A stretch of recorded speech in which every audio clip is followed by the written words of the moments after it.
Bonjour, dans cette nouvelle capsule vidéo sur David, toujours, l'histoire et le personnage de David, je vous avais laissé sur le récit de la mort du guerrier Uri, qui était le mari de la femme que David a violée. David va prendre pour femme, va faire venir sa veuve, donc, avec qui il a couché et qui l'a rendue enceinte, mais c'est allé trop loin. Et donc, Dieu décide d'intervenir et de mettre un holà à cette espèce d'enchaînement terrible.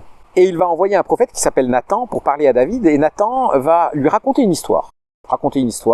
Qui a priori n'a rien à voir. L'histoire de deux voisins, un pauvre et un riche. Le riche qui reçoit des invités et qui n'a pas envie de tuer sa propre brebis pour manger, mais qui va faire voler la seule brebis du pauvre qui est à côté de lui, pour la tuer, pour la manger, et pour régaler ses invités. David rentre dans une colère noire parce que la parole du prophète est toujours sérieuse, et David rentre dans une colère noire et dit que on doit tuer le riche qui a volé la seule brebis du pauvre. Et Nathan se tourne vers David et lui dit, eh bien cet homme-là c'est toi.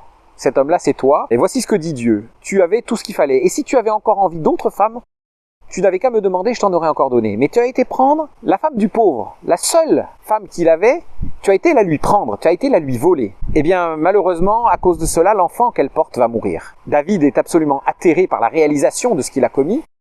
Il est atterré par les conséquences. David aime les enfants, David aime sa descendance.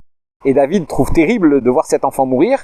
Et il va faire amende honorable, il va jeûner, il va passer des jours et des jours, après la naissance de l'enfant qui se révèle être malade, pour que l'enfant ne meure pas. Mais malheureusement, l'enfant meurt. Il se passe quelque chose d'étrange quand l'enfant meurt, c'est que les serviteurs de David n'osent pas lui annoncer qu'il est mort, mais David, en voyant le silence de ses serviteurs, se rend compte que malheureusement l'enfant est mort. Et donc il va tout simplement arrêter son deuil, et il va dire, bon ben voilà, les choses ont été ainsi, j'ai fait tout ce qu'il fallait pour essayer d'éviter ça, mais c'est arrivé, ok, très bien. Comme il est dit, il va consoler sa femme. Il va consoler la mère de cet enfant qui est mort. Elle va retomber enceinte, et très étrangement, elle va être la mère du successeur de David plus tard. On va pas s'étendre là-dessus. Je pense que tout le monde a entendu parler du roi Salomon, qui a été le plus riche et vraisemblablement le plus sage de la planète, en tout cas tel que la Bible le mentionne. Probablement plus riche en face aujourd'hui de géants comme les responsables de Facebook, Amazon, Microsoft et Apple et les autres. Je pense qu'on est loin du compte, mais à l'époque, c'était d'une très grande richesse et d'une très grande sagesse. Et donc en fait, c'est quand même assez étonnant de voir que malgré l'horrible de la situation, il sort quand même le successeur de David, qui va être donc le deuxième fils de cette femme, et qui va devenir donc le roi Salomon que l'on connaît bien. Je vous proposerai dans les prochaines vidéos une rapide analyse de la vie de David.